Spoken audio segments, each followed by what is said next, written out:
طه ما أنزلنا عليك القرآن لتشقى إلا تذكرة لمن يخشى تنزيلا ممن. Le prophète Mohammed sallallahu alayhi wa sallam, dans ce hadith, il dit: celui à qui Allah veut du bien, il lui donne la compréhension de la religion. Ce hadith est un grand hadith sur lequel nous devons méditer. Dans ce hadith, le prophète Mohammed sallallahu alayhi wa sallam nous fait comprendre que si Allah veut du bien à quelqu'un, il va lui donner la compréhension de la religion. Ça veut dire que celui qui comprend bien la religion, c'est un signe qu'Allah lui a voulu du bien. Et le contraire est juste. Celui qui n'a pas bien compris la religion, c'est un signe qu'Allah ne lui a pas voulu du bien, comme le dit le Cheikh l'Islam, Ibn Taymiyyah et le Cheikh Ibn Baz, qu'Allah leur fasse miséricorde. Mais cette bonne compréhension de la religion, pour avoir cette bonne compréhension de la religion, bien évidemment, il faut faire des causes. Il faut faire quoi? Il faut faire des causes pour bien comprendre la religion.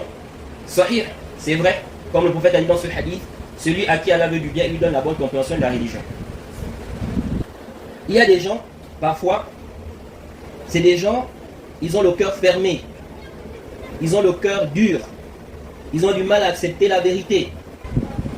Et souvent, il y a des gens qui vont s'interroger, ils vont se demander, mais celui-là par exemple, je le vois, parfois il fait du bien, il fait des aumônes, il aide les gens, mais au niveau de la religion, la compréhension de la religion, vraiment c'est quelqu'un, il n'a pas bien compris la religion.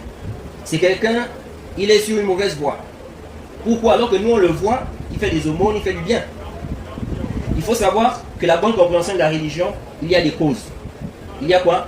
Il y a des causes. Le serviteur doit prendre des causes afin de bien comprendre sa religion. Parmi ces causes, déjà, la première chose c'est de vouloir la vérité. Vouloir quoi? La vérité. Comme Allah a dit,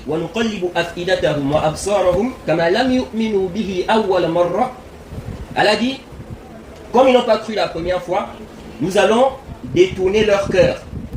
Détourner quoi? Leur cœur. Et nous allons les délaisser dans leur transgression. Ça veut dire quoi? Lorsqu'on t'apporte le haqq, lorsqu'on t'apporte la vérité, le fait de se détourner de cette vérité-là, ne pas suivre cette vérité-là, c'est parmi les causes qui font en sorte qu'Allah te rende aveugle. Qu'Allah fasse que tu ne comprennes pas. Donc lorsqu'on dit que Allah accorde la bonne compréhension au serviteur, ça ne veut pas dire que le serviteur ne doit pas faire des causes pour avoir la bonne compréhension. Il doit faire des causes pour avoir la bonne compréhension de la religion. C'est pourquoi vous allez voir que ceux qui sont égarés, ceux qui sont déviants, quand vous voyez des gens déviés ou des gens qui sont déviants, même si vous ne voyez pas les asbab de cette déviation, Allah connaît ces asbab-là, ces causes-là. Pourquoi ces gens-là ont dévié? Et parmi justement les causes de déviation, le fait d'être quoi? Dur, de rendre le cœur dur, tu n'acceptes pas la vérité, tu fais l'orgueil, on te montre la vérité, on te montre des preuves, tu refuses. Allah, à cause de ça, peut t'égarer. Tu ne vas plus voir la vérité, tu ne vas plus suivre la vérité. Donc le serviteur doit chercher quoi? Il doit prendre des causes. Parmi ces causes, le fait de rechercher la science. Cette religion, la religion de l'islam, c'est une religion de science.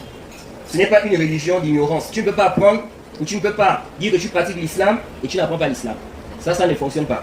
Non, c'est vrai que dans l'apprentissage, il y a des degrés. Tout le monde ne peut pas devenir, par exemple, savant. Nous avons les savants, les ulama, nous avons les fuqaha, nous avons les mujtahidoun. Tout le monde ne peut pas atteindre ce stade.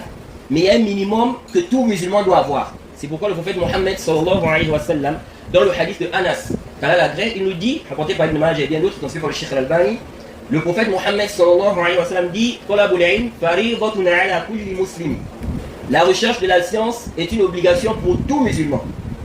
Pour tout musulman, obligatoire. Ça veut dire quoi obligatoire? Quand on dit qu'une chose est obligatoire, ça veut dire c'est-à-dire si tu fais la chose là, tu auras la récompense. Si tu délaisses ça, tu es susceptible d'être châtié. Ça veut dire quoi? Tu es susceptible d'être châtié? C'est-à-dire qu'Allah peut te châtier. Parce que la croyance des gens de la sunna, c'est quoi? C'est que tout celui qui est musulman, peu importe les péchés qu'il va commettre, peu importe la désobéissance qu'il va commettre, s'il meurt comme ça sans se repentir, il ne va pas rester éternellement où c'est? En enfer. Il ne va pas rester éternellement en enfer. À condition qu'il soit quoi? Musulman. Parce que comme Allah dit, Inna Allah la yaghfiru an yushraka bihi wa yaghfiru ma duna dhalika liman yasha. Allah ne pardonne pas à quiconque lui les associés, mais à part cela, il pardonne à qui il veut. Donc, tant que la personne est sur l'islam, ok, même si tu as commis des péchés, quelle que soit ta désobéissance, tant que tu es mort sur l'islam, tu ne vas pas rester éternellement en enfer. C'est pourquoi Allah dit Inna dina indallahi al-Islam. Donc si tu as l'islam, c'est accepté. Si tu n'as pas l'islam, ce ne sera pas quoi? Ce ne sera pas accepté. Bien évidemment, quand on dit la personne ne va pas rester éternellement en enfer, ça ne veut pas dire qu'elle ne va pas aller en enfer. Elle n'est pas allée en enfer parce qu'elle a désobéi à Allah. Elle a commis par exemple le zina, ou bien quelqu'un a volé, ou quelqu'un a insulté, etc., etc. La personne peut aller en enfer par rapport à ces péchés-là. Mais elle ne va pas rester éternellement là-bas. Donc quand on dit ce qui est obligatoire sur le musulman, s'il ne fait pas ça, il est susceptible d'être châtié, c'est-à-dire Allah peut le châtier s'il veut. Par rapport à ce qu'Allah connaît de son cœur. Il peut lui pardonner comme il peut quoi? Le châtier. Et donc quand on dit la science est une obligation sur tout musulman, ça veut dire que si tu refuses d'apprendre ou si tu n'apprends pas, Allah peut te châtier si tu meurs comme ça. Maintenant, cet apprentissage-là, il y a des bases, il y a un asl, il y a une base que tout musulman doit avoir pour être musulman. Tu ne peux pas prétendre être musulman et puis tu fais quoi? Tu ne connais pas ça. Ça c'est le minimum. Tout musulman doit connaître ça. Lorsque tu rentres dans l'islam, qu'est-ce qu'on te demande de faire? Quelqu'un qui veut rentrer dans l'islam, on lui demande de faire quoi? La shahada, n'est-ce pas?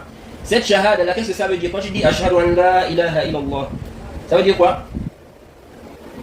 La shahada là, qu'est-ce que ça signifie? Non. Ici, ça veut dire quoi? Il n'y a aucune divinité digne d'adoration en dehors d'Allah. Ça veut dire quoi? Ça veut dire que tu ne dois adorer qu'Allah seul.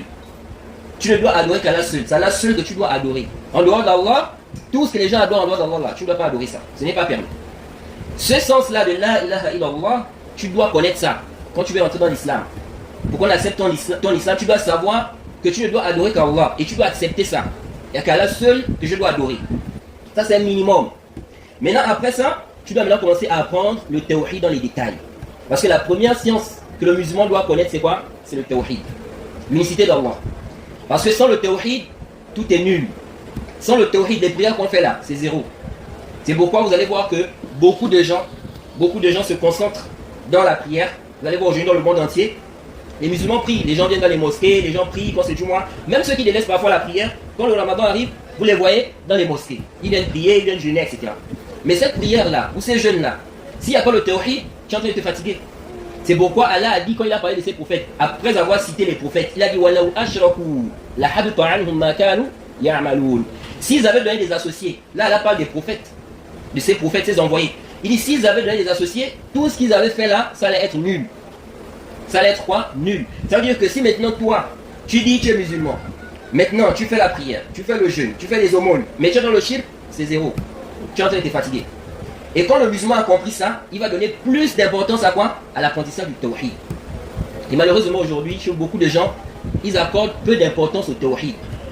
Ils accordent peu d'importance au tawhid. Quand on vient parler de la prière, les ablutions, les gens sont vraiment motivés. Comment on fait la prière, comment on répare la prière. Mais cette prière-là, même si tu répares ça comme tu veux, s'il n'y a pas le tawhid, ce sera zéro.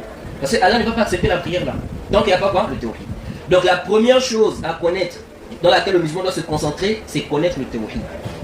C'est quoi le tawhid? Qui est ton Seigneur? Comment tu dois adorer ton Seigneur? C'est quoi l'adoration exactement? Donc au fur et à mesure que tu vas connaître toutes ces choses-là, maintenant ton islam va faire quoi? Il va se parfaire au fur et à mesure. Donc la première chose à faire, c'est quoi? L'apprentissage du tawhid. Et le prophète Mohammed sallallahu alayhi wa sallam, dans un hadith rapporté par Tirmizi, il nous dit ad-dunya mal'ouna. Il dit la dunya, le bas monde là, c'est maudit. Wa mal'oun ma fiha. Il dit et tout ce qui est dans la dunya là aussi c'est maudit. Il dit illa dhikrullah wa ma wala. Il dit sauf le rappel d'Allah et ce qui est inhérent à cela, ce qui s'apparente à cela. Aw alimun wa muta'allim. Il dit ou bien un savant et quelqu'un qui apprend. Voilà ce qui a été accepté de la malédiction. Et tout le reste est maudit. Donc seulement quoi? Le zikr d'Allah. Donc tout ce qui a un rapport avec le zikr d'Allah. D'abord le zikr d'Allah et tout ce qui a un rapport avec l'évocation d'Allah. Ensuite il dit un savant ou bien celui qui fait quoi? Celui qui apprend la religion. Le reste là, ils sont dans la malédiction. Ça nous montre l'importance de quoi? D'apprendre la religion. Même si tu n'es pas un savant, sois au minimum quelqu'un qui apprend la religion. Quelqu'un qui fait quoi? Qui apprend la religion. Parce qu'il y a des gens parfois quand on leur demande d'apprendre la religion, ils disent je n'ai pas le temps. Je travaille, je n'ai pas le temps, j'ai le commerce, j'ai ceci, j'ai cela. Wallahi, ce qui t'attend après la mort là, c'est plus que le temps que tu es en train de vouloir privilégier sur l'apprentissage de la religion. Si tu regardes ce qui va t'attendre après la mort, si tu n'apprends pas la religion, ça là, c'est plus que le temps que tu es en train de faire quoi? De vouloir privilégier là, en disant que moi, je suis en train de travailler, j'ai le travail à faire. Parce que ça fait partie des négligences.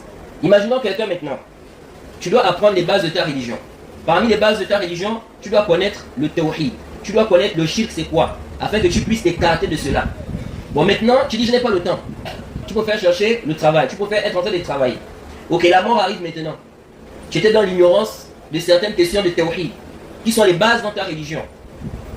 Qu'est-ce que tu vas dire à ton Seigneur? Qu'est-ce que tu vas dire à ton Seigneur quand tu vas le rencontrer?